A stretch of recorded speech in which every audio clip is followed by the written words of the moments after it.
Olá, graça e paz. Eu sou Luiz Oliveira e você está no canal Auxílio EBD. Estamos comentando a edição especial da revista Lições Bíblicas Jovens e Adultos da CPAD para o terceiro trimestre de 2020. O título desta revista é Os Princípios Divinos em Tempos de Crise, a Reconstrução de Jerusalém e o Avivamento Espiritual como exemplos para os nossos dias. O escritor desta série de lições é o pastor Eurico Bergsten. Estaremos comentando hoje a lição de número 10, que tem por título Provai se os Espíritos são de Deus. Nesta lição, veremos mais uma tentativa dos inimigos de pararem a obra de Deus, desta feita através do suborno de falsos profetas, para que eles apresentassem mentiras para tentar paralisarem a obra de Deus. O textuário desta lição, meus irmãos, está na 1 de João, no capítulo 4, versículo 1, e nos diz: Amados, não creiais em todo espírito, mas provai se os espíritos são de Deus, porque já muitos falsos profetas se têm levantado no mundo. Já a verdade prática nos diz, através dos dons espirituais, a igreja discerne os espíritos enganadores. Para a leitura bíblica em classe, temos 3 textos. O primeiro deles está em Neemias, no capítulo 6, versículos do 10 ao 14. O segundo texto, na primeira carta de Paulo aos Tessalonicenses, no capítulo 5, versículos 20 e 21. E por último, o terceiro texto está na primeira carta de Paulo aos Coríntios, no capítulo 14, versículo 29. Acompanhe a leitura. Neemias, capítulo 6. E entrando eu em casa de Semaías, filho de Delaías, filho de Meetabel, que estava encerrado, disse ele: Vamos juntamente à casa de Deus, ao meio do templo, e fechemos as portas do templo, porque virão matar-te, sim, de noite virão matar-te. Porém eu disse, um homem como eu fugiria? E quem há como eu que entre no templo e viva? De maneira nenhuma entrarei. E conheci que eis que não era Deus quem o enviara, mas essa profecia falou contra mim, porquanto Tobias e Sambalate os subornaram. Por isso os subornaram, para me atemorizar, para que eu assim fizesse e pecasse, para que tivessem alguma coisa a fim de me infamarem e assim me vituperarem. Lembra-te, meu Deus, de Tobias e de Sambalate, conforme estas suas obras, e também da profetisa Noadias e dos mais profetas que procuraram atemorizar-me. Agora, meus irmãos, 1 aos Tessalonicenses, capítulo 5. Não desprezeis as profecias, examinai tudo, retende o bem. E por fim, 1 aos Coríntios 14, e falem 2 ou 3 profetas e os outros julguem. Como objetivo geral da lição, meus irmãos, nós temos levar os alunos a refletirem sobre como discernir os espíritos e julgar a profecia. Já como objetivos específicos, nós temos destacar o cuidado que devemos ter com os falsos profetas, ressaltar que a Bíblia revela a existência dos falsos profetas, salientar que devemos julgar as profecias, mostrar por que devemos julgar as profecias e, por fim, pontuar como devemos julgar as profecias. Introdução. Na lição passada, estudamos as diferentes formas de ataques que o inimigo da obra de Deus usa para lutar contra os servos de Deus. Vamos dedicar esta lição ao estudo de como o inimigo ataca por meio dos falsos profetas. Como ponto central da lição, queridos, nós temos o discernimento espiritual é essencial para a saúde espiritual da igreja. Esse discernimento espiritual que está aqui no ponto central nada mais é do que o dom de discernir os espíritos operado pelo próprio Espírito Santo no meio da igreja. Leamos o que diz 1 aos Coríntios, no capítulo 12, versículo 10, na Almeida Revista e Corrigida. E a outro, a operação de maravilhas, e a outro, a profecia, e a outro, o dom de discernir os espíritos, e a outro, a variedade de línguas, e a outro, a interpretação das línguas. Em frente chegamos ao tópico 1. Cuidado com os falsos profetas. Subtópico 1. Os samaritanos observaram que os judeus davam muito valor à palavra dos profetas.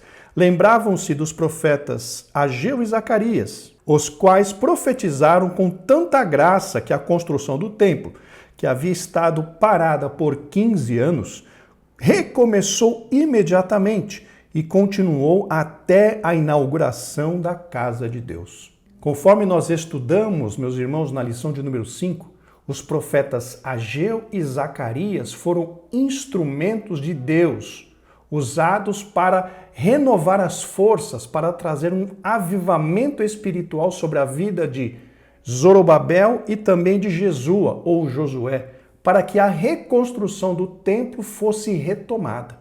Esses dois profetas tiveram grande influência no meio do povo de Deus. Por quê? Porque através do seu ministério houve um grande despertamento espiritual no meio do povo de Deus.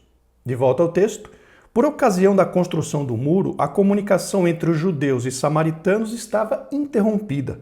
Os judeus recusaram as propostas de cooperação dos samaritanos e não aceitavam as visitas deles.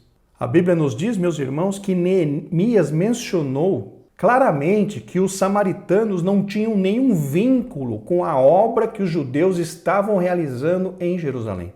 Leamos o que diz Neemias, capítulo 2, versículo 20, na Nova Versão Transformadora. Eu lhes respondi: o Deus dos céus nos dará êxito. Nós, seus servos, começaremos a reconstruir este muro. Vocês, porém, não têm nenhuma parte, nenhum direito legal ou histórico sobre Jerusalém. Então vejam que Neemias foi enfático com os samaritanos. Olha, vocês não têm parte, vocês não têm nenhum direito legal ou histórico sobre Jerusalém. Ou seja, a obra diz respeito a nós, judeus. Vocês, samaritanos, não têm nada a ver com isso. Então isso nos dá a entender, meus irmãos, que realmente, como o comentarista pontuou, não havia comunicação, não havia comunhão entre as pessoas que estavam com Neemias e os samaritanos, ou seja, eles estavam distanciados, não havia um canal direto, aberto de comunicação entre os samaritanos e Neemias. Em frente, queridos irmãos, em vista das constantes recusas das suas ofertas de amizade, os samaritanos procuraram, então, influenciá-los por meio de profecias. Tobias e Sambalate conseguiram subornar alguns profetas, entre eles a profetisa Noadias, a fim de atemorizar Neemias, dizendo que ele estava em perigo de morte e deveria fugir para dentro do templo para assim salvar a sua vida. Meus irmãos, aqui nós temos um pequeno erro de interpretação, porque segundo está escrito em Neemias 6:10, quem falou para Neemias entrar no templo foi o profeta Semaías e não a profetisa Noadias. Inclusive nós lemos isso na leitura bíblica em classe. Conforme nós estudamos nos trimestres anteriores, só os sacerdotes podiam entrar no templo, pois assim determinava a lei de Moisés. Se Neemias desse ouvidos às profecias de Semaías, ele estaria profanando o templo e dando com isso oportunidade para que os inimigos dele até lhe fizessem mal. Talvez Neemias pudesse, meus irmãos, até ser apedrejado por essa atitude. Vejam então a artimanha dos inimigos dos judeus para tentar fazer com que Neemias pecasse. Vamos em frente? O exemplo deixado por Balaão prova que qualquer profeta que aceita suborno ou recebe dinheiro para profetizar é um falso profeta. Aqui, meus irmãos, entramos num assunto bastante delicado, tendo em vista de que muitos que possuem um ministério itinerante seriam incluídos nessa questão, se não a analisarmos com cuidado. Este é um tema bastante polêmico, mas acredito que deva ser tratado sim nas nossas salas de aula. Em primeiro lugar, muitos atribuem aquela palavra que o Senhor Jesus falou ali para os seus discípulos, de graça recebei e de graça dai, como sendo algo referente ao ministério cristão, referente aos obreiros do Senhor, que de graça eles receberam, de graça eles deveriam dar. Ou seja, não deveriam receber nada da igreja. Mas isso, meus irmãos, é tirar o texto do seu contexto. Paulo, que é uma das maiores referências para nós cristãos do Novo Testamento, diz claramente na palavra do Senhor que digno é o obreiro do seu salário. Esse texto está na segunda carta de Paulo a Timóteo, no capítulo 5, versículo 18, parte B. Digno é o obreiro do seu salário. Inclusive, neste mesmo texto bíblico, ou seja, nessa mesma segunda carta a Timóteo, Paulo disse que aos presbíteros, aqueles que exercessem cargo de pregador e ensinador dentre o povo, deveriam até receber salário dobrado. Vamos ler o que diz então, 2 a Timóteo, capítulo 5, versículo 17, agora na Nova Almeida atualizada. Devem ser considerados merecedores de pagamento em dobro os presbíteros que presidem bem, especialmente os que se esforçam na pregação da palavra e no ensino. Então vejam, meus irmãos, que aquela palavra que muitas vezes as pessoas se utilizam de graça receber e de graça dar, está fora do contexto, porque Paulo, como eu já disse, um dos maiores ensinadores do Novo Testamento, diz claramente que o obreiro é digno do seu salário e que os presbíteros, ou seja, aqueles que estão à frente do povo, que governem bem, que se dedicam à pregação e ao ensino da palavra, devem até receber salário dobrado. Então, cai por terra, através da Bíblia Sagrada, aquele senso comum de que todos os obreiros têm que trabalhar na obra do Senhor de graça, porque de graça receberam, de graça tem que dar. Isso, irmãos, não é bíblico. Esse entendimento está errado. Por quê? Porque, como eu já disse, Paulo disse que digno é o obreiro do seu salário. Inclusive, tem um outro texto que diz, 1 aos Coríntios 9, 14, na Almeida Revista e Corrigida, nos diz assim: assim ordenou também o Senhor aos que anunciam o Evangelho, que vivam do Evangelho. E viver do Evangelho, meus irmãos, não é pedir esmola, não é ficar pedindo ajuda para as pessoas, é ter realmente uma remuneração provida, através do seu trabalho no Evangelho. Isso precisa ficar muito claro para todo mundo.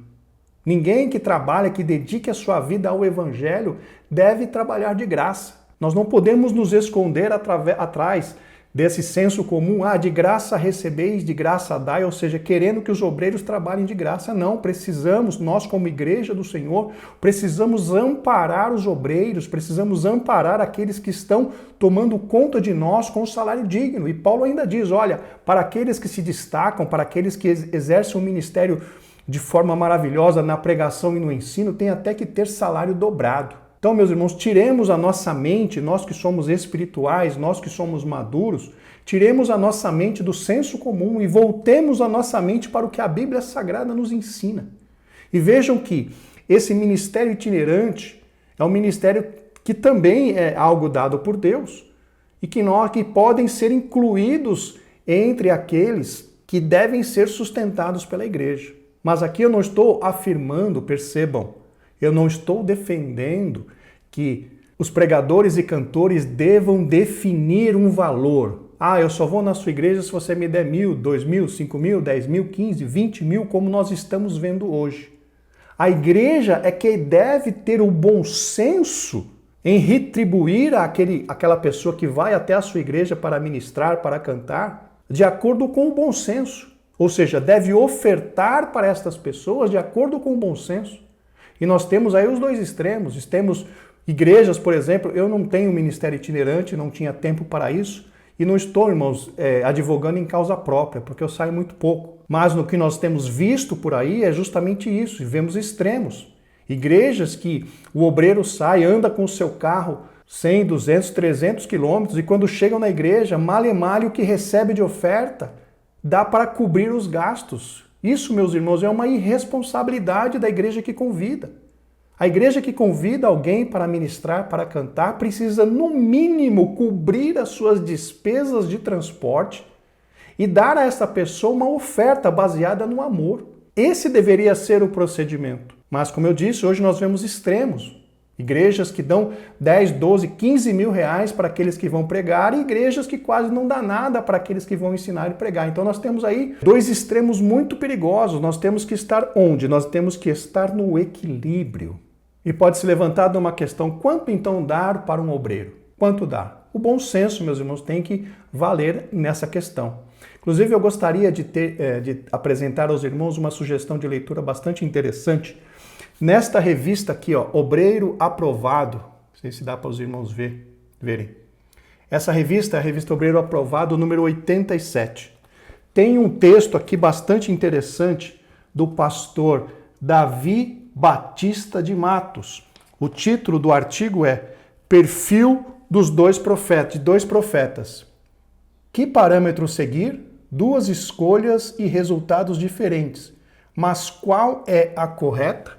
Aqui, o pastor Davi, ele discorre a respeito de Moisés e também a respeito de Balaão. E vejam aqui, meus irmãos, a frase que nós encontramos aqui. Vejam se dá para os irmãos ler. Hoje em dia, existe uma tênue linha entre oferecer uma oferta justa e digna a um palestrante ou cantor e alugar um Balaão.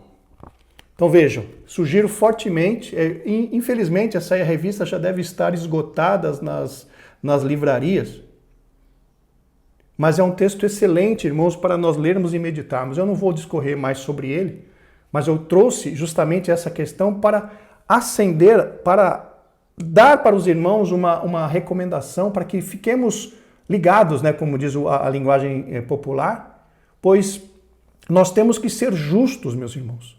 Você viu, nós lemos o que o pastor Davi escreveu ali.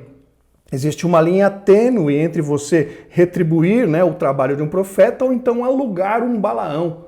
Se a igreja dá um dinheiro muito grande para o profeta ou para o cantor vai querer agradar a igreja. Então percebam que é um pouco complicado. Cada região tem uma situação diferente. Cada igreja tem uma situação diferente, mas nós, irmãos, temos que ser ponderados. O que é justo em fazer? Façamos o que é justo. Façamos o que é correto para com os nossos irmãos que são itinerantes. Nem aluguemos um Balaão e nem também deixemos o nosso irmão que vem nas nossas igrejas pregar ou cantar sem ao menos o dinheiro do transporte. Irmãos, nós quando trabalhamos na obra de Deus, não podemos trabalhar de graça. Digno é o obreiro do seu salário. O que nós não podemos fazer, pelo contexto daquele texto ali de Mateus 7, de graça a receber, Mateus 7 não, se não me engano, é Mateus ou 10 ou 12, de graça a receber, de graça a dar, e o que é? É o poder de Deus. Ninguém vai cobrar para curar enfermos, ninguém vai cobrar para ressuscitar mortos, mas digno é o obreiro do seu salário. Que nós, irmãos, sejamos ponderados e equilibrados nessa questão, para que a obra do Senhor não sofra, para que aqueles obreiros que se dedicam à obra do Senhor com verdadeira chamada possam realmente viver uma vida digna e desempenhar o seu ministério de uma forma prudente, de uma forma correta, sem um sofrimento adicional, sem necessidade. Que possamos ser ponderados nessa questão. Em frente, meus irmãos, devemos ter cuidado a fim de que os falsos profetas não encontrem guarida em nossas igrejas. E aqui, meus irmãos, cabe uma pergunta: como discernir os falsos profetas? Vamos ler o que diz Mateus, o Evangelho segundo São Mateus, no capítulo 7, versículos 15 ao 20. Acautelai-vos, porém, dos falsos profetas, que vêm até vós vestidos como ovelhas, mas interiormente são lobos devoradores. Por seus frutos os conhecereis. Porventura, colhem-se uvas dos espinheiros ou figos dos abrolhos? Assim, toda árvore boa produz bons frutos, e toda árvore má produz frutos maus. Não pode uma árvore boa dar maus frutos, nem a árvore má dar bons frutos. Toda árvore que não dá bom fruto, corta-se e lança-se no fogo. Portanto, pelos seus frutos os conhecereis. Então, meus irmãos, aqui a Bíblia é clara em nos mostrar um modo de nós conhecermos os falsos profetas. Os frutos revelam realmente quem eles são. Em frente, subtópico 2, Neemias tinha o dever de examinar a profecia recebida. E ele o fazia. Em primeiro lugar, estranhou a ordem para fugir. Um homem como eu fugiria?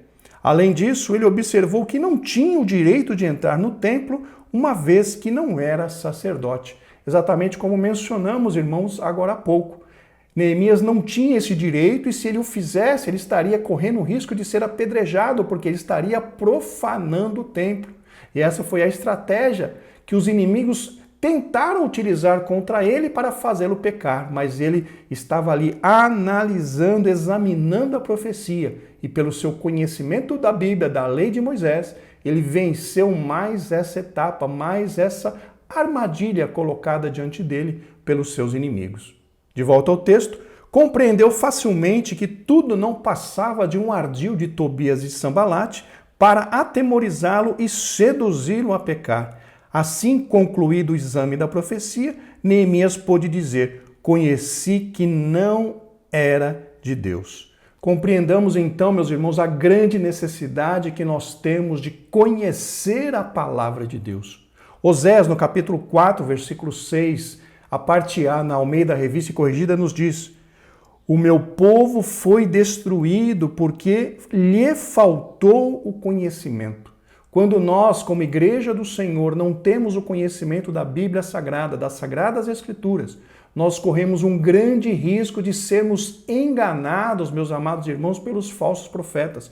Precisamos urgentemente nos voltar à palavra do Senhor, conhecê-la, estudá-la e principalmente vivê-la nos nossos dias. É de suma importância para que tanto nós como cristãos, como as igrejas que professam o nome do Senhor, amem e vivam a palavra de Deus. Vamos em frente então, meus irmãos, para o tópico 2. A Bíblia revela a existência dos falsos profetas. Subtópico 1. No Antigo Testamento, item A. O trágico exemplo relatado em 1 Reis 13. Um fervoroso homem de Deus, procedente de Judá, profetizou com muita coragem, advertindo o ímpio rei de Israel, que estava junto do altar queimando incenso. Ele disse: altar, altar, assim diz o Senhor, eis que um filho nascerá à casa de Davi, cujo nome será Josias, o qual sacrificará sobre ti os sacerdotes dos altos que queimam sobre ti incenso, e ossos de homens se queimarão sobre ti. E deu um sinal de que aquela palavra era do Senhor. Eis que o altar se fenderá e a cinza se derramará. Ouvindo o rei aquela palavra, estendeu a sua mão sobre o altar, ordenando que prendessem o homem de Deus. Todavia, a mão que ele estendeu contra o profeta secou-se, e não a podia tornar a trazer a si.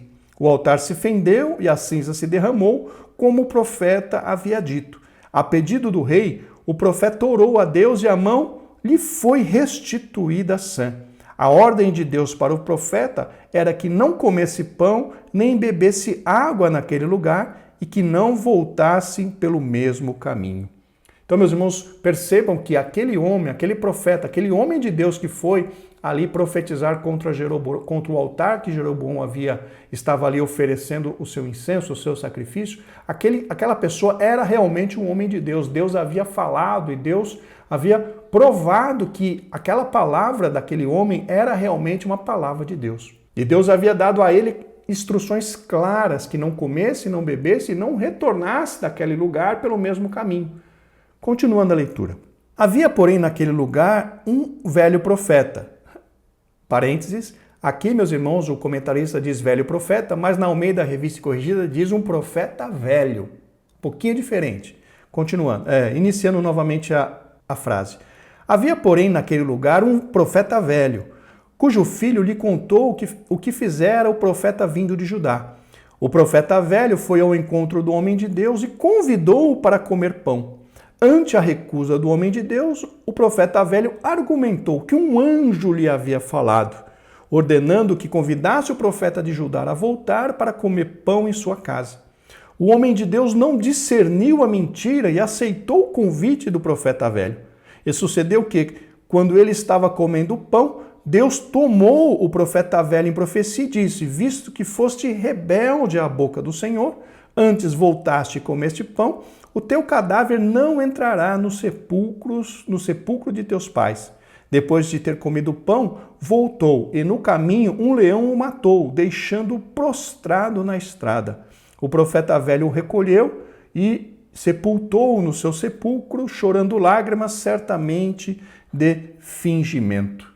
Meus irmãos, nesse caso desse homem de Deus que foi de Judá até onde estava Jeroboão, este homem acabou errando por inocência, por desconhecimento, ou podemos dizer por ignorância.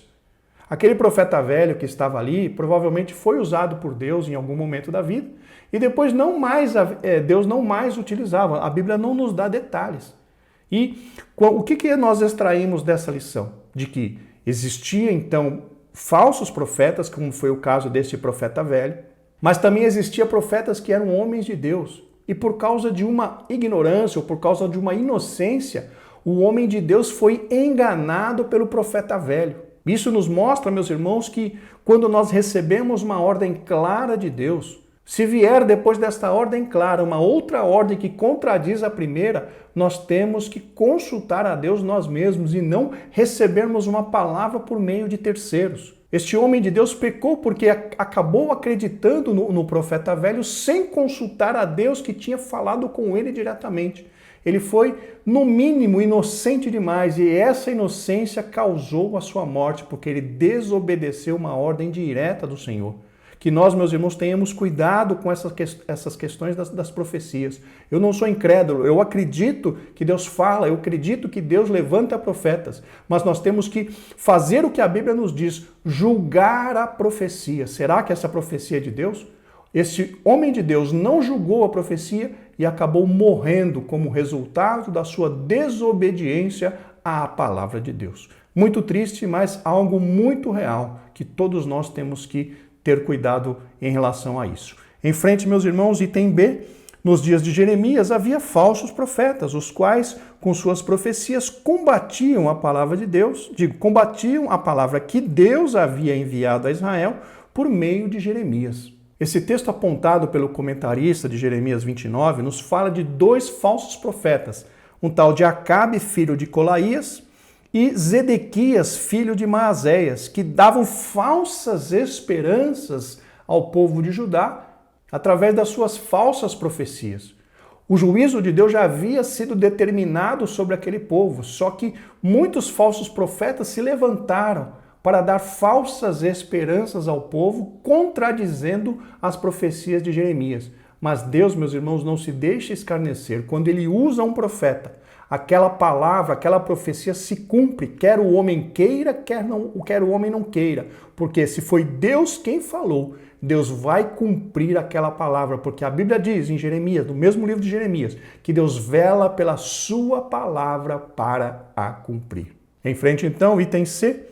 Quando o rei Josafá de Judá visitou o rei Acabe de Israel, este tinha um grande número de profetas que profetizavam segundo a vontade de Acabe. Então o rei Josafá perguntou: não há aqui ainda algum profeta do Senhor? E o rei Acabe respondeu que havia o profeta Micaías. Os que foram buscá-lo disseram-lhe: vês aqui que as palavras dos profetas, a uma voz, predizem coisas boas para o rei. Seja, pois, a tua palavra como a palavra de um deles e fala bem. Então disse Micaías: o que o Senhor me disser, isto falarei. Como Micaías profetizou, assim aconteceu. Acabe morreu na batalha. Essa história, meus irmãos, é bastante interessante para nós percebermos profetas que profetizam de acordo com aquilo que o povo quer ouvir.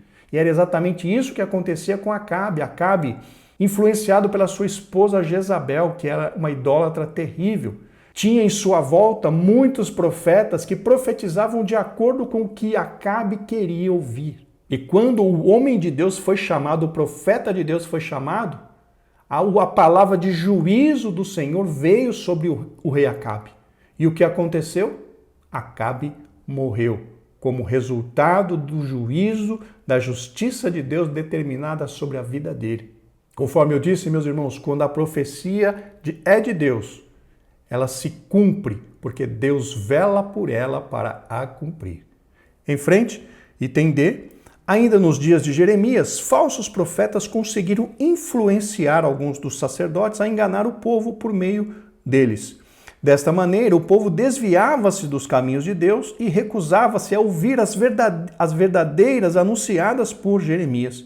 Moisés, Jeremias e Ezequiel combateram tenazmente os falsos profetas e seus ensinos heréticos. Guardando, meus irmãos, as devidas proporções, podemos ver alguma coisa parecida nos dias de hoje. Por quê? Porque na época de Jeremias tinha uma palavra dura para o povo, só que o povo decidiu acreditar naqueles profetas que profetizavam mentiras segundo o desejo dos seus próprios corações. Paulo disse que no final dos tempos muitos teriam comichão nos ouvidos e não sofreriam a sã doutrina. Ou seja, aqueles que pregam a verdadeira doutrina do Senhor, a verdadeira palavra de Deus, que requer de nós o quê? Renúncia, requer de nós o quê? Arrependimento, requer de nós o quê? Que nós andemos de acordo com a palavra de Deus. Essas pessoas muitas vezes não querem ouvir essa mensagem de pecado. Essas pessoas não querem ouvir essa mensagem da renúncia, que é preciso renunciar à pornografia, que é preciso renunciar à mentira, que é preciso renunciar às práticas mundanas e seguir o que a Bíblia diz. Essas pessoas, meus irmãos, não gostam de ouvir a respeito disso. E a Bíblia diz que essas pessoas muitas vezes, no final dos tempos, teriam comichão nos ouvidos, ou seja, a palavra verdadeira de Deus causaria incômodo. E eles gostariam, e eles param de ouvir a palavra de Deus e procuram para si mestres segundo as suas próprias concupiscências. Ou seja, vão para aqueles lugares onde recebem mensagens só para massagear o ego. Não, você vai ser abençoado, Deus vai abrir porta, Deus vai fazer isso, Deus vai fazer aquilo. E nunca se menciona a respeito de arrependimento, nunca se menciona a respeito da necessidade da santificação. Meus irmãos, estamos vivendo tempos exatamente iguais aos de Jeremias. Precisamos levantar um clamor para que haja arrependimento dentro da igreja do Senhor. Só que muitos hoje não gostam mais de receber esse tipo de palavra. Eles querem receber casas, eles querem receber carros, chave disso, chave daquilo. Quando que o mais importante é nós lutarmos para ganharmos a confiança de Deus sobre as nossas vidas. Que confiança é essa? O favor de Deus, irmãos, sobre nós. Por quê? Porque quando nós obedecemos ao Senhor, quando nós realmente nos esforçamos para agradar ao Senhor, o favor de Deus é derramado sobre as nossas vidas. Louvado seja o nome do Senhor. Falamos em aulas anteriores que o sinal de que nós amamos ao Senhor é obedecer à sua palavra. E obedecer à palavra de Deus requer de nós renúncia, requer de nós santificação, requer de nós obedecer a Deus em detrimento do que a nossa carne quer. Vejam então, irmãos, que estamos vivendo exatamente com a mesma situação. Muitos não querem mais ouvir falar sobre o pecado, muitos não querem mais ouvir falar sobre a condenação, sobre aqueles que não obedecem à palavra de Deus. Eles querem um evangelho terapêutico, um evangelho que vem massagear o seu ego e dizer, não, você é abençoado, Deus vai te abençoar, Deus vai fazer, meus irmãos. Se não houver arrependimento, não há operação de Deus. Se não houver santidade, não há operação de Deus nas nossas vidas. Para que Deus opere, é necessário santificação, é necessário obediência à sua palavra, o retorno ao princípio. Lembra-se do que o Senhor falou ali para aquela igreja de Éfeso no Apocalipse, no livro do Apocalipse? Você trabalha bem, mas perdeu, caíste de onde você estava, por quê? Porque perdeu o primeiro amor. O amor, o que era? A obediência, fazer as coisas para o Senhor por obediência, por amor, realmente renunciando a tudo para poder ganhar a Cristo. Que o Senhor nos dê da sua graça, meus irmãos, para que entendamos isso e não sejamos influenciados por esses evangelhos da facilidade que temos por aí, mas sim nos voltemos à verdadeira palavra de Deus, que é a palavra que lava, que é a palavra que transforma, que é a palavra que ilumina o nosso caminho. Louvado seja o nome do Senhor. De volta, meus irmãos, subtópico 2, no Novo Testamento. Jezabel. Jesus advertiu o anjo da igreja em Tiatira por esse ter permitido que uma mulher, por nome Jezabel, falsa profetisa, ensinasse e enganasse os membros daquela igreja, prostituindo-os. Essa Jezabel, meus irmãos, segundo nós vemos pelas Sagradas Escrituras, estava, entre aspas, alargando as portas da igreja, provavelmente escondendo os danos que o pecado causa, principalmente da idolatria e da prostituição. Não nos é dado muitos detalhes na Bíblia Sagrada a respeito desta mulher, mas João diz que ela ensinava na igreja, e se ela ensinava na igreja, ela ocupava ali um cargo de grande destaque, porque naquela época, mulher ensinar na igreja não era coisa comum, não era coisa normal. E nós vemos ainda pela Bíblia Sagrada que o discurso e os ensinamentos dessa mulher levou o povo a pecar contra o Senhor, através da idolatria e através da prostituição. E com isso, meus irmãos, nós vemos mais uma vez a respeito da importância de nós conhecermos a palavra de Deus. Nós precisamos comparar aquilo que nós estamos ouvindo nos nossos púlpitos com aquilo que a Bíblia realmente ensina.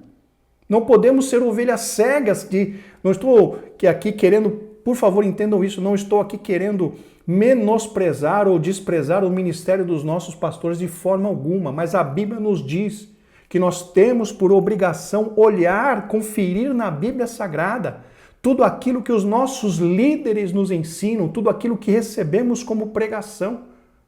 A Bíblia conta que Paulo, quando foi pregar no meio dos bereanos, os bereanos ouviam o que Paulo pregava e iam conferir nas Escrituras se aquilo que ele estava pregando era realmente a verdade.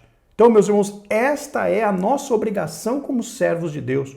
Não podemos receber tudo aquilo que nós ouvimos e comer e realmente aceitar tudo aquilo como algo infalível. Não, temos que conferir na Bíblia Sagrada. Eu não estou querendo dizer aqui, entenda mais uma vez, que nós não cometemos erros. Os nossos líderes erram, eu erro, todo mundo erra. A Bíblia diz que aquele que muito fala, muito erra. Então, nas nossas palavras, podem e muitas vezes acontece de conterem erros. Mas estes erros, meus irmãos, que nós muitas vezes cometemos por falarmos e falarmos muito, eles não comprometem a nossa doutrina, eles não comprometem a nossa palavra a ponto de que tudo seja considerado erro, tudo seja considerado heresia. Não, nós erramos, mas estes erros cometidos, eles não comprometem a veracidade da palavra. O que eu estou querendo dizer aqui é que nós precisamos olhar a mensagem, analisar as mensagens que nós recebemos e compará-las com aquilo que a Bíblia Sagrada diz, porque como homens somos falhos, como homens somos passíveis de cometer erros, mas a Bíblia Sagrada, ela não erra. A Bíblia Sagrada, ela é a verdade, ela é, como eu já mencionei aqui nessa lição pelo menos uma ou duas vezes, ela é luz para o nosso caminho. Então vejam a importância, nesse caso, Jezabel estava influenciando os irmãos a pecarem. Por quê? Porque eles provavelmente não tinham conhecimento da palavra, provavelmente eles não tinham ali um discernimento no que diz respeito à intimidade com a palavra do Senhor. E acabaram sendo induzidos ao pecado por aquela mulher. Que possamos ter isso em mente. Busquemos a maturidade, busquemos o crescimento e principalmente aumentemos o nosso conhecimento bíblico, irmãos, a nossa intimidade com a palavra de Deus, porque isso vai fazer com que nós evitemos muitos erros e muitos pecados, evitemos de cometer muitos erros e muitos pecados na nossa vida. Em frente, queridos irmãos, item B, a Bíblia adverte que nos últimos tempos aparecerão falsos profetas. O espírito do anticristo estará então operando grandemente e fará estes falsos profetas operarem sinais e prodígios de mentira, com todo engano e injustiça. Aqui, meus irmãos, voltamos novamente à importância de se conhecer a Bíblia Sagrada. Quero ler com vocês um texto do Evangelho segundo São Mateus, no capítulo 7, versículos 21 ao 23, na Almeida Revista e Corrigida. Nem todo o que me diz Senhor, Senhor, entrará no reino dos céus, mas aquele que faz a vontade de meu Pai que está nos céus.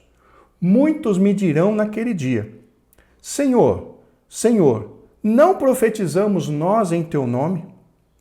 E em teu nome não expulsamos demônios? E em teu nome não fizemos muitas maravilhas? E então lhes direi abertamente, aqui o Senhor Jesus falando, então lhes direi abertamente, nunca vos conheci, apartai-vos de mim, vós que praticais a iniquidade. O que significa isso, meus irmãos? Significa que sinais e prodígios, eles não garantem que aqueles que estão manifestando esses sinais e prodígios estão aprovados por Deus. Quando nós vemos milagres, não que nós tenhamos que ser incrédulos de forma nenhuma, mas nós temos que ir para a Bíblia e olhar para a vida daquela pessoa, os frutos daquela pessoa. Porque, como nós vimos no começo da aula, os frutos sobre a vida daquela pessoa nos dizem quem é aquela pessoa. Porque nós não conseguimos esconder frutos. Então, mesmo que a pessoa opere sinais, opere maravilhas, opere milagres, grandes coisas, é o fruto da pessoa quem nos dirá quem ela é. Porque nesse texto o Senhor Jesus é muito claro. As pessoas dirão, Senhor, em teu nome profetizamos, em teu nome expulsamos demônios, em teu nome fizemos grandes maravilhas. E o Senhor dirá a eles, olha, apartai-vos de mim, vós que praticais a iniquidade. Às vezes a pessoa está manifestando grandes sinais, mas a pessoa está vivendo em iniquidade. Ou seja, ela está sendo usada, mas ela não é aprovada. Vejam então a diferença, que nós, meus irmãos, não sejamos enganados. A Bíblia precisa ser a nossa regra de fé e prática e devemos viver segundo ela nos ensina. Em frente, meus irmãos, chegamos agora no tópico 3, devemos julgar as profecias. Sobre tópico 1, Deus quer a sua igreja revestida de todos os dons do Espírito Santo. A igreja em Corinto deve ser o nosso exemplo neste sentido. Paulo dirigiu-se a ela dizendo que nenhum dom lhe faltava.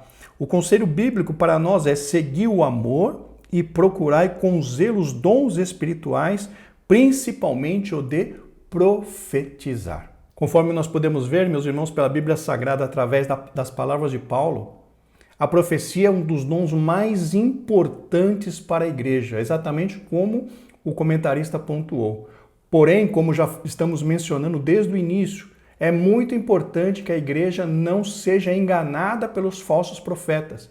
E por conta disso, também nós já mencionamos, é muito importante enfatizar a necessidade da manifestação do discernimento de espíritos no meio da igreja e principalmente um conhecimento bíblico bastante aprofundado, que sejamos maduros no conhecimento bíblico no sentido de ter bastante intimidade com a palavra de Deus, para que nós, Igreja do Senhor, não sejamos enganados pelas falsas profecias. Em frente, subtópico 2, o despertamento renova os dons. Quando Deus renova o dom de profecia, os dons de variedades de línguas e interpretação, por meio de um despertamento espiritual, então se torna necessário que a igreja esteja bem doutrinada, vejam, bem doutrinada, para saber como usar os dons espirituais e também como se deve julgar as profecias conforme a palavra de Deus nos orienta.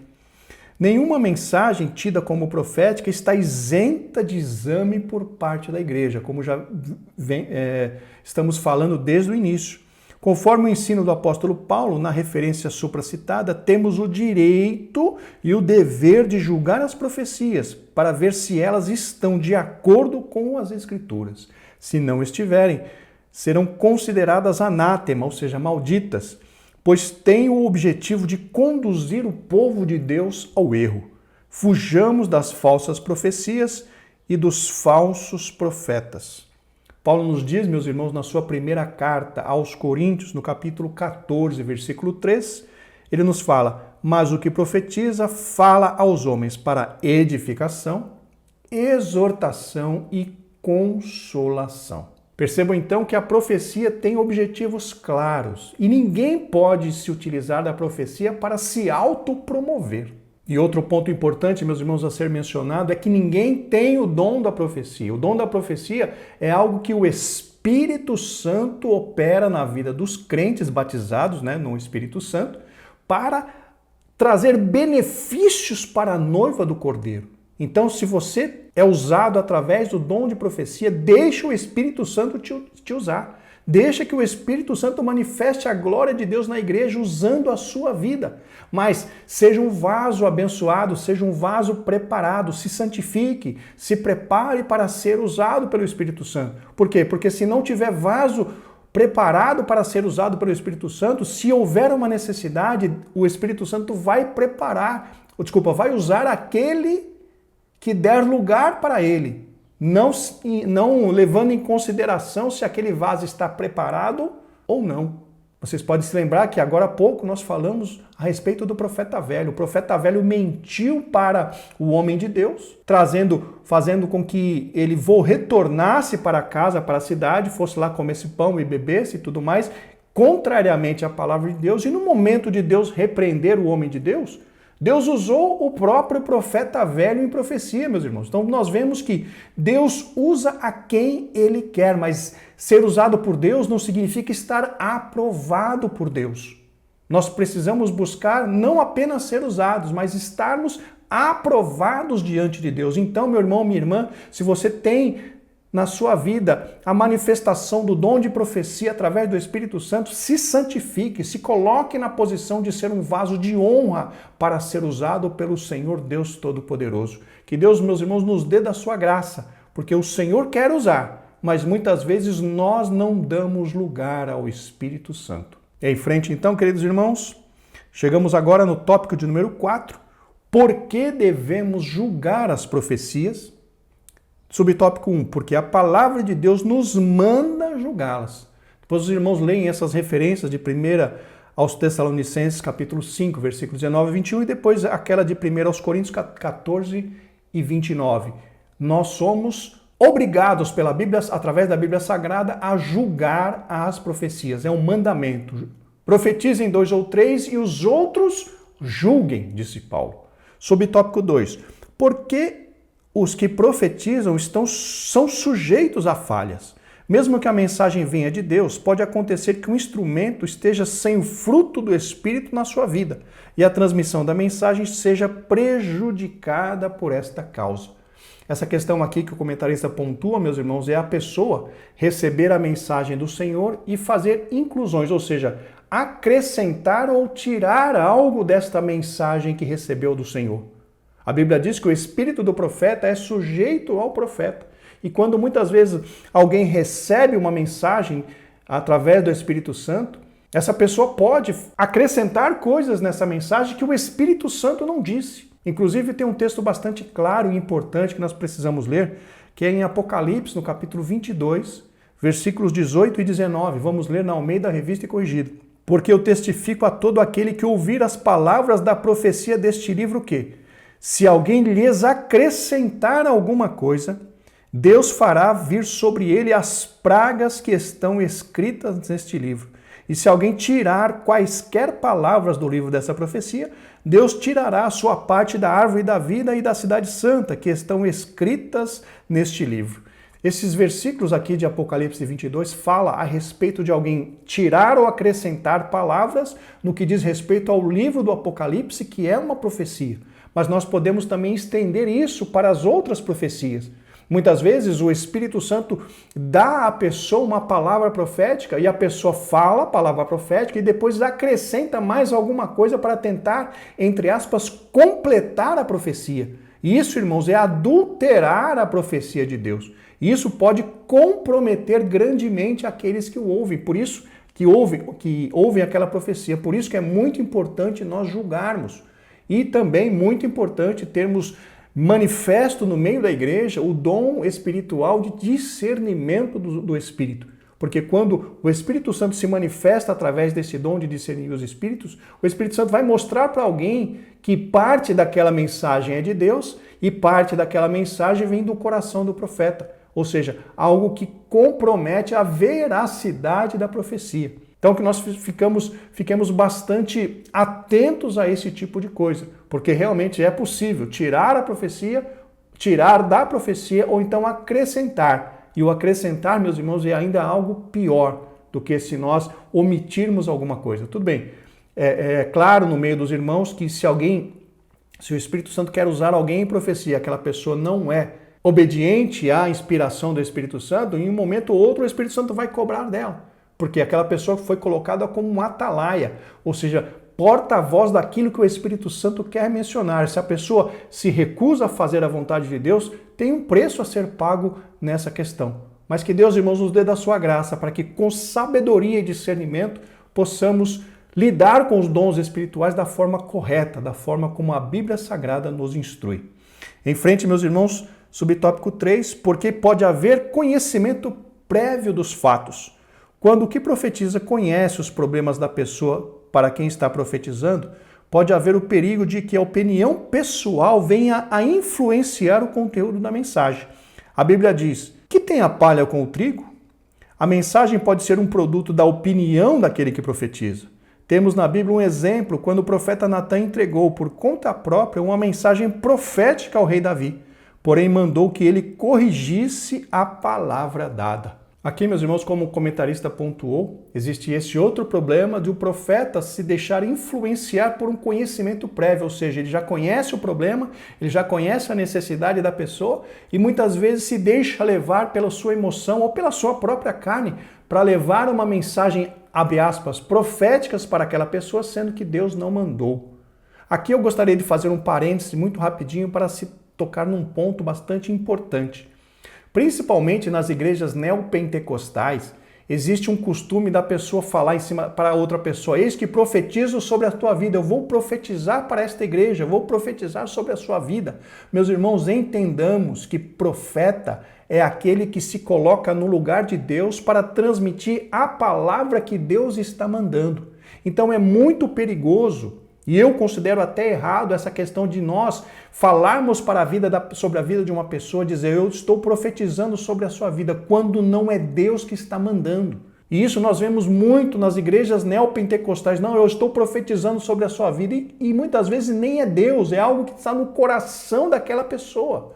Entendamos, irmãos, que nós podemos abençoar, mas nós não podemos profetizar se não for o Senhor que está mandando fazer isso. Se não for o Senhor que está mandando profetizar, se a palavra nós não recebemos de Deus, não podemos dizer que estamos profetizando, nós podemos abençoar. Em nome do Senhor eu abençoo sua vida, principalmente se nós tivermos autoridade espiritual sobre aquela pessoa. O pastor tem autoridade para abençoar as suas ovelhas. O pai tem autoridade para abençoar as pessoas dentro da sua família. Então nós, se tivermos autoridade espiritual, podemos abençoar, mas nunca profetizar do nosso próprio entendimento. Se o Senhor está mandando profetizar, profetize. Se o Senhor está mandando transmitir aquelas palavras de profecia, transmita, porque é o Senhor que está fazendo. Mas caso contrário, não se atreva a profetizar quando não é o Senhor que está mandando você profetizar.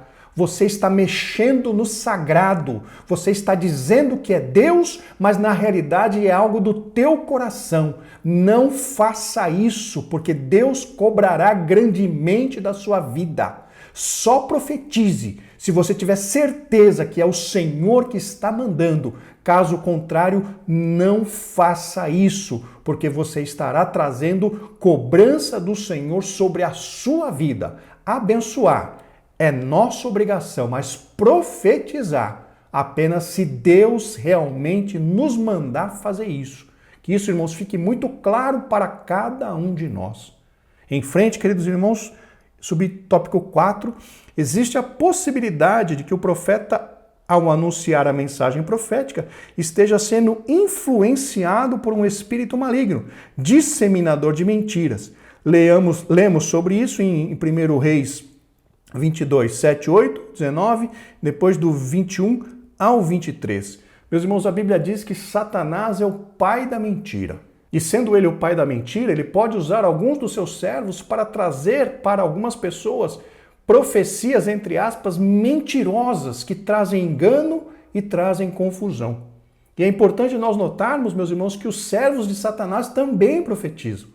Um exemplo disso é o que aconteceu ali com aqueles profetas diante de Elias no Monte Carmelo, quando Elias os desafiou para aquele combate, vamos dizer assim, para aquela prova, para saber qual Deus seria o verdadeiro.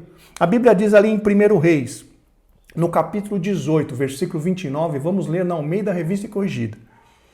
E sucedeu que, passado o meio-dia, profetizaram eles, até que a oferta de manjares se oferecesse. Porém não houve voz, nem resposta, nem atenção alguma.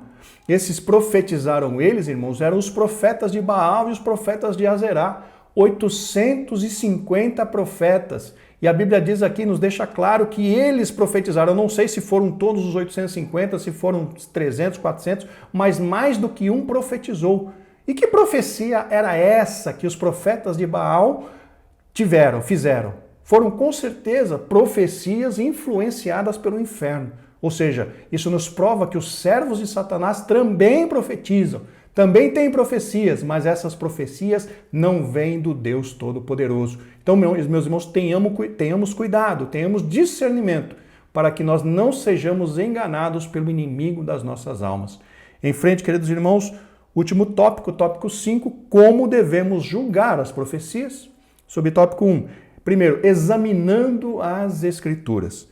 Uma profecia jamais, prestem bastante atenção nisso, uma profecia jamais pode estar em conflito com a palavra de Deus.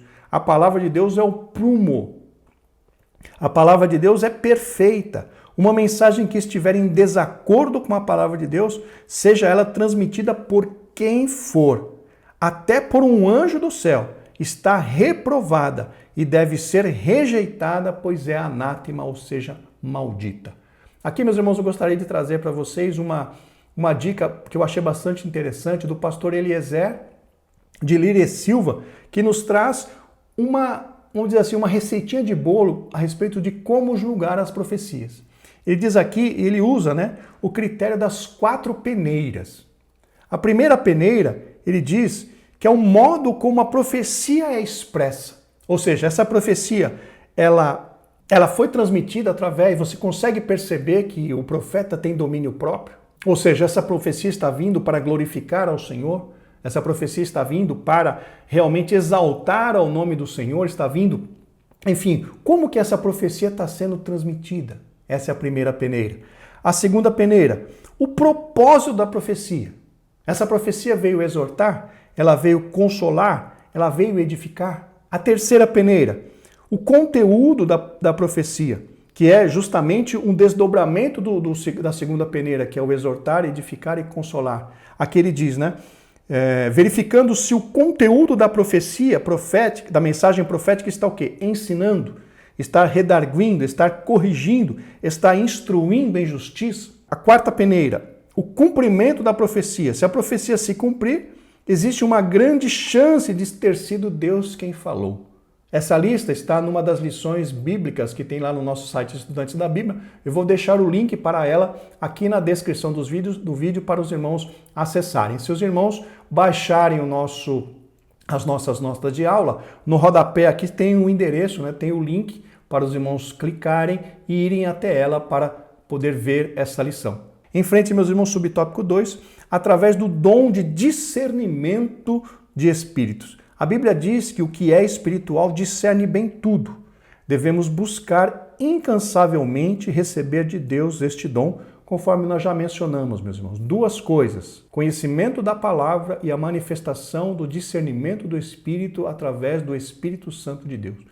Algo muito importante para que nós não sejamos enganados. Se nós não temos dentro da nossa igreja a manifestação do Espírito Santo através do dom de discernir os Espíritos, no mínimo, nós temos que buscar a maturidade, o conhecimento, a intimidade com a palavra de Deus, para que nós não sejamos enganados com facilidade. É de muita importância isso. Eu estou frisando muito isso, irmãos, durante a lição, porque realmente é algo de muita importância para nós. Em frente, quando uma profecia é inspirada por Deus, aquele que tem discernimento logo a reconhece. Todo aquele que anda na luz, como ele na luz está, conhece conhece e pratica a sua palavra e tem comunhão uns com os outros. Deste modo, o espírito de mentira não o engana com suas falsas profecias.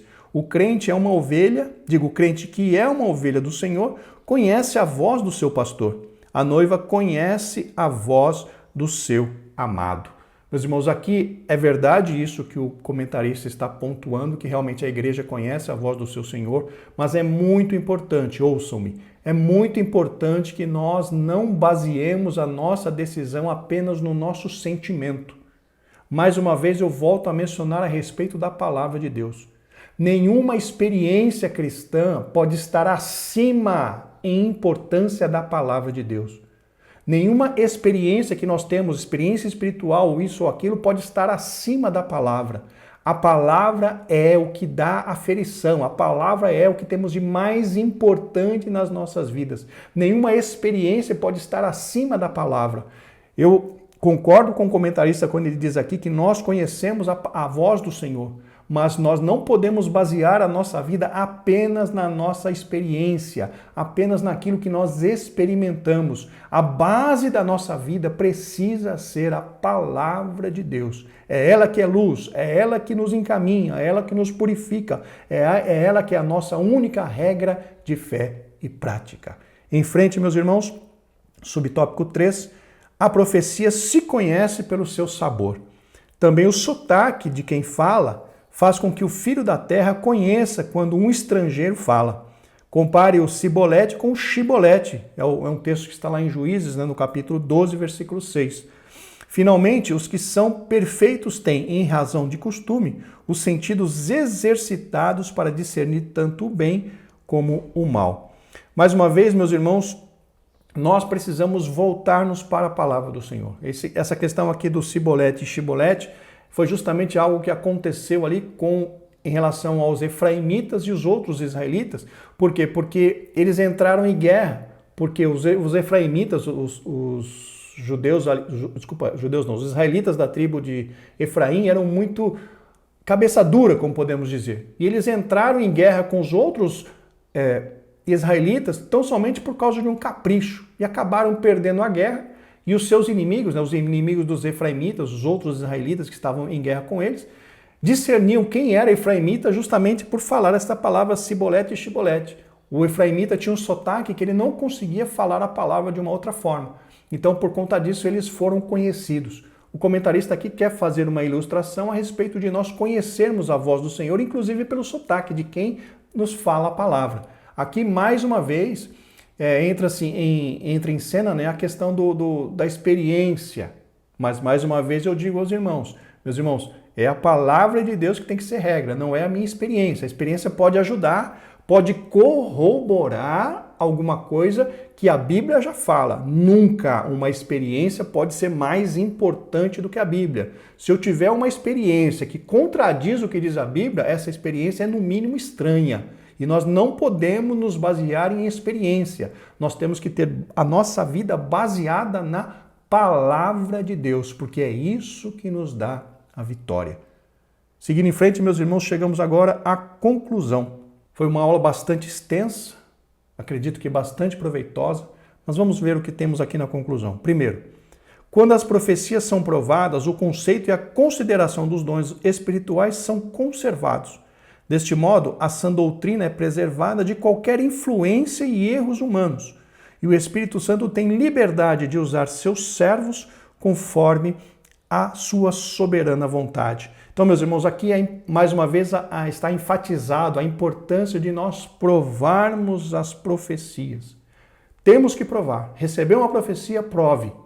Verifique através da palavra de Deus se é realmente algo de Deus, se condiz com o que a Bíblia diz, para que nós não sejamos enganados. 2. Quando provamos as profecias, estamos em condições de corrigir e doutrinar a pessoa que usou erradamente o dom de profecia. Aqui, meus irmãos, cabe principalmente aos líderes, corrigir aqueles que eles percebem claramente que estão se utilizando do dom de profecia e não deixando que o Espírito Santo se utilize dele. Porque existem essas duas coisas. Alguém que quer se utilizar do dom de profecia e aquele que é usado pelo Espírito Santo através da profecia. Então, quando a liderança percebe que alguém está usando o dom de profecia, essa liderança teria por obrigação corrigir, ajudar aquele irmão a voltar de novo para o caminho correto. E tópico 3, subtópico 3, quando provamos as profecias, recebemos as bênçãos de Deus, as bênçãos que Deus, por meio delas, quer nos dar. Ficamos com o bom e rejeitamos o que não veio de Deus.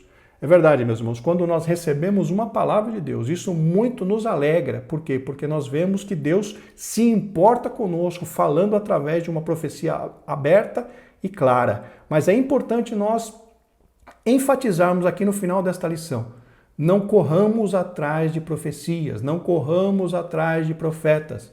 A profecia que nunca falha, a profecia que nunca nos deixa enganados, é exatamente a palavra de Deus. A palavra de Deus é a primeira profecia. A palavra de Deus é a profecia mais importante, como nós dissemos. Toda profecia que vem que não condiz com a palavra de Deus precisa ser descartada. Isso é, no mínimo, coisa da carne e podendo até ser coisa do diabo. Por quê? Porque não está de acordo com a palavra. Então, a palavra mais importante, a palavra profética de maior profundidade é justamente a palavra de Deus. Meus irmãos, que Deus nos dê da sua graça. Muito obrigado por você nos acompanhar até aqui. Muito obrigado pelo seu apoio, pela sua oração, por tudo aquilo que você tem feito em prol desse nosso humilde trabalho. Obrigado pelo seu like, pelo seu dislike, pelos seus comentários, pelos seus agradecimentos, pelas suas sugestões. Muito obrigado, meus irmãos. Estamos trabalhando para tentar melhorar ainda mais este trabalho que nós fazemos para servir a igreja, servir ao Senhor e também à sua igreja. Nos ajude com as suas orações e, se Deus assim nos permitir, estaremos de volta na próxima semana, estudando a lição de número 11. Graça e paz, que Deus vos abençoe.